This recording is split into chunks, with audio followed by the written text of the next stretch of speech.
On tonight's show, Riddle was cutting a promo saying, I know that I lost to Roman Reigns on Friday Night SmackDown, so I can't challenge him for the Undisputed Championship, but you know what I can do? I can win the Money in the Bank briefcase, and that way I can cash in for a championship opportunity anytime I want, and I can beat Roman Reigns. But you just fucking said that you can't challenge Roman Reigns for the championship as long as he's champion. So how would cashing in on the guy that you can't actually face for the championship again fucking work? Vince McMahon's fucking logic continues to plague us all. Oh, it's such good shit, pal. Woo! I'm John Renton with my review of WWE Raw from Lincoln, Nebraska. Jesus fucking Christ, I understand that the Money in the Bank briefcase is supposed to almost be a get-out-jail-free card, so to speak. But god fucking damn it, why did you make a stipulation where Matt Riddle can't challenge Roman Reigns as long as he's, holding the Undisputed Championship? He can't challenge for the goddamn championship. He can't get that as long as Roman is champion, and yet he can cash in to face Roman. Fuck your goddamn logic, Vince. Go bang another paralegal and actually get caught in something that could really get you out of power. You goddamn fucking old fucking twat. Let me know your thoughts on this show in the comments, please. That shouldn't bother me, but it was literally just a few days ago that this happened. If it was a number of months ago, and they were just hoping people would forget about it, okay, whatever. People to pay attention to things, the few remaining fans that there are that actually are diehards will watch this shit no matter what. Sure, we might pay attention to that, but it was literally just a few fucking days ago. Anyway. Okay, so now I gotta bring the mood down, and I gotta say rest in peace to longtime referee and WWE road agent Dave Hebner, who passed away. One of the biggest angles he was ever involved in was, how much did they spend on the plastic surgery, Mean Gene? How much did they spend? I'm going to have a retro review of the main event where the Hebner twins were, on TV for the first time on a wrestling program. It was really, really fucking cool shit. Dave Hebner meant a lot, and obviously his brother Earl, I feel for him. Feel for Brian Hebner. Very, very sad. And also, rest in peace to longtime referee Tim White. Great friend of Andre the Giant. Drove him around. He was a great referee. Unfortunately, his career as a referee was ended inside Hell in a Cell.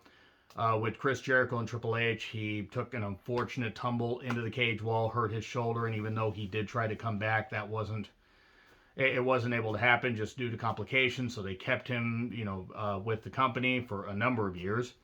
And, okay, they did do the lunchtime things. Hey, Mr. White, that's not wise. Don't know why the fuck they did that, but Tim White, well respected. And now him and Andre the Giant can tell all the road stories they want. Up high above. There you go. Rest in peace, Dave Hebner and Tim White. You won't be forgotten. Now, let's crack on with the review. We instantly start with Bianca. We have whipping action in Lincoln, Nebraska. Shrieking cornfield noises. Children of the cornfield noises. Boy, I really should have come up with something creative for that. Rhea's apparently out of the Money in the Bank match, so a new challenger will emerge. I don't know what the injury, that Rhea's suffering. I don't know what it is. I hope that she can recover regardless. And who will Bianca face? Well, it's a 5-way challenge. 5 women, all human centipede together. Becky then talks about stealing at Bianca in Lincoln, Nebraska, so I'm certain that many of the people there were cheering. So then here's Asuka. Look, I love Asuka. These promos ain't it. Then here's Liv with eyes on her chest. Stop thinking about it, Kier. I know you're thinking about it. You stop it. Get some help. You stop it, Kier. Seriously, there's something morally wrong with you. Stop it. Do wonder if Rhea would still be able to throw me even though she's injured. But you stop it, Kier. You get some help. Why is Carmella here? I've been asking that for quite a while. Alexa comes in and mentions Ellsworth without actually mentioning him. And the sad thing is Alexa's promo wasn't even the worst one here. Carmella has no business being in this match. Speaking of, Asuka versus Liv versus Becky versus Alexa versus, unfortunately, Carmella. That is her new name. 5-way contenders match. 5 women, all human centipede together. Liv and Alexa take turns scissoring and tumbling around and rolling around with each other. You usually have to go to a different kind of website to see that. And, man, The fucking goddamn crowd was, the crowd was so goddamn dead. I mean, granted, it is Nebraska. I don't think they necessarily get a lot of wrestling events. I don't think there's a lot. I mean, there's some history of wrestling in Nebraska, but it is what it is. Carmelo's bloody rotten. The cuts to commercials were absolutely hilarious. A lot of times they cut right in the middle of commentary lines. It was simultaneously not bad and also a mess because a lot of the women were rushing, and also Carmella, who can't fucking wrestle, looks like a molded tangerine trying to be athletic. And Carmella wins. Man, fucking goddamn hell. If Bianca doesn't beat her in a minute flat, then it is embarrassing. If they have Carmella beat Bianca, which they fucking will, please don't. Just throw the women's division away, send them home with pay until the Rumble, and just let Carmella twist in the goddamn wind. Fucking hell. Becky then yells at Pierce and we cut to break. And then back, Pierce says, hey, Becky and Asuka are going to have a match tonight. A match that was already announced, by the way. Now, granted, Becky and Asuka were just in that 5-way human centipede together match, but still, never the fucking less, we're doing that. We're just basically coming up with the idea that, oh, Becky didn't know about a match that was already fucking announced, so you're making one of your top stars look like an idiot. And then, of course, the corn-shucking fuckers decide to cheer for Vince. He comes out and talks about Cena's return. Cena's returning. You're not breaking any new ground, Vince, because that was announced 2 weeks ago. I know that Vince probably can't remember what happened 2 minutes ago. Goddamn hell. You could take half of Vince's face off and make a whole new goddamn human. I mean, you put up any of his goddamn wrinkles, he would look like, a Shar-Pei puppy trying to smile. It's actually astonishing. I really hope that this actually is the end of Vince McMahon. He just goes away because, in all honesty, he'll probably die running that company. But this is what happens when you're a publicly traded company and you think you're invincible. And then again, given who Vince is friends with, I mean, is it really fucking shocking he thinks he can get away with what he does to women? So, recaps of Reigns and Riddle, and then Bork Lasers return. I wonder how many zeros Vince added to Lesnar's contract just to say, please come back and face Roman. Save my company. I have other people. I could have put Lashley in that goddamn thing, but no, why do that? I shouldn't have unified the titles, but haha, I'm a genius, damn it. So here's Riddle, and then we go to break, and then Riddle mentions that stuff about, oh, he lost to Reigns. He can't challenge for the title, but he could win Money in the Bank and then cash in on Reigns. It's not how it fucking works. It would still be an official match. I'm just saying. MVP makes a lot of high jokes, while Edward James Olmos just stands there. And then Edward James Olmos beats Riddle in a Money in the Bank qualifier. They are putting Edward James Olmos in the goddamn Money in the Bank match. That is just goddamn. That's just fucking gonna suck. I mean, look, the guy tries, but fucking hell. It's like watching Giant Gonzalez, but with no knees. Anyway. Why is Rollins wearing a pink cow print suit? Whoa. He comes out and talks about Roman ducking him, winning Money in the Bank, and then he stomps Riddle. I have enjoyed Riddle getting effectively destroyed the past couple shows. Maybe this can continue, because I don't care how good Riddle is in the ring. I'm fucking tired of seeing him. And then here's Theory. Then Theory continues to pose. We show recaps of him squirting Lashley. Theory being a squirter. Lashley receiving squirting from another man. I'm going to keep mentioning men squirting each other until you're as uncomfortable as possible. But then the dubbed-in crowd people were pissed, and then here's Lashley, who apparently is also a squirter. Squirts Theory in the face. They're feuding due to who can squirt the most baby oil. They are fighting over shampoo. He wants the U.S. title. No update on Edge's condition. He has some kind of fracture. I mean, the fracture is probably the bad creative they gave him, and he was fractured from being interested in anything they were fucking doing. Does that make sense? Fuck no. Theory then says backstage, Lashley wishes he could hold the U.S. title. He literally held it during 2020 and part of 2021. I know that Theory's memory is about, goes about as far as his hair, and doesn't go quite as far as his goddamn eyebrows, but still, Theory, never the fucking less, you should be smarter than this.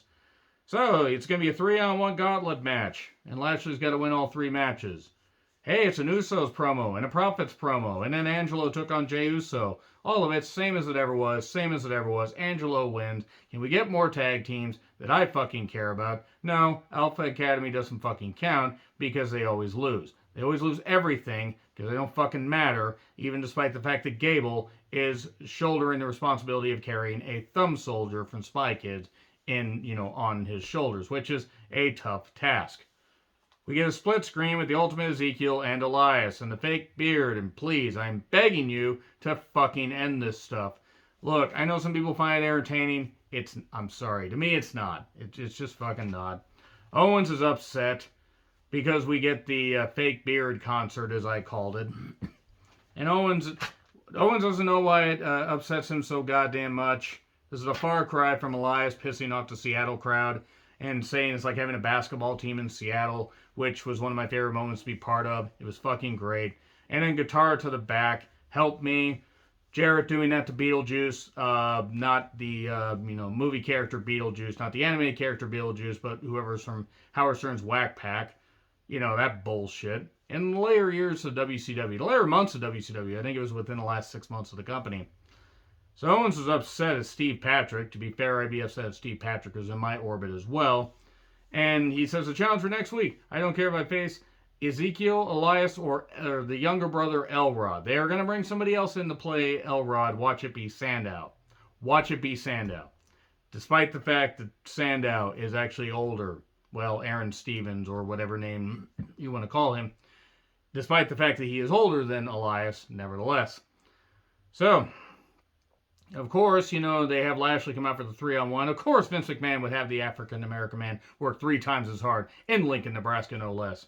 He faces Gable. This might have been a really good singles match if Gable actually meant anything. And while they did the good wrestling and the very good graps, and there was a nice delayed suplex, and there was also a nice ankle lock counter, I didn't care because, again, it's Gable, and unfortunately he always loses. And Otis attacks. Otis is too thick. Corey putting his fantasies on camera. Carmelo will be pissed. And pissed is the operative word. If you know, you know. Gable stops a 3 count. DQ win for Lashley. Theory is the third guy, and he beats up Lashley a bit, but then gets slapped on with a cradle.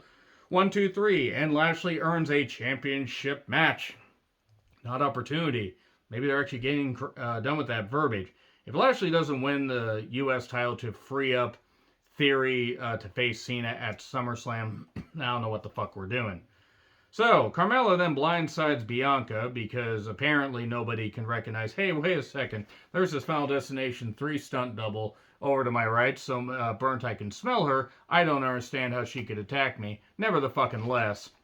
Miz TV is here. And in Miz TV, it's with Styles, and Giant Nigerian Giant was a quote from Miz because Miz knows words, the best words.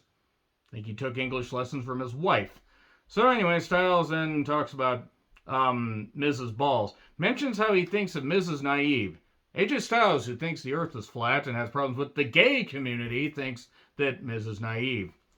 And then talks about his tiny popcorn balls, and they are feuding over ball size. Again, they are fighting over shampoo. Ball shampoo, as it were. Ciampa appears from out of nowhere. Apparently, he is the Miz's hired gun. Yet he never wins. He lost. Whatever. Styles wins. God, remember when this match would actually mean something? They made Ciampa mean nothing, and they made it to the point where some of these matches really don't mean anything, and it's sad. It's really, really fucking sad. Steve Patrick, by the way, was on the Mean Gene stage with Veer. Veer is very well spoken. Stumbled over a couple things, but Veer is very well spoken. He is a lonely Mahan. Anybody that fucking gets that, you're wonderful. Next week, it's Owens versus Ezekiel, Elias, or Elrod. Just fucking shoot the company down now. Becky blindsides Asuka during her entrance, and they have a match that we've seen a lot. Now, it was a well-worked match, and Asuka won clean with a kick. But that is all I have to say. Fuck. Help me. Money in the Bank is in just less than a couple weeks. Help me, Spock. Help me. Agree, disagree with what I said? Like, share, subscribe, Twitter handle in the description. I'm John Retlin. I'll see you soon.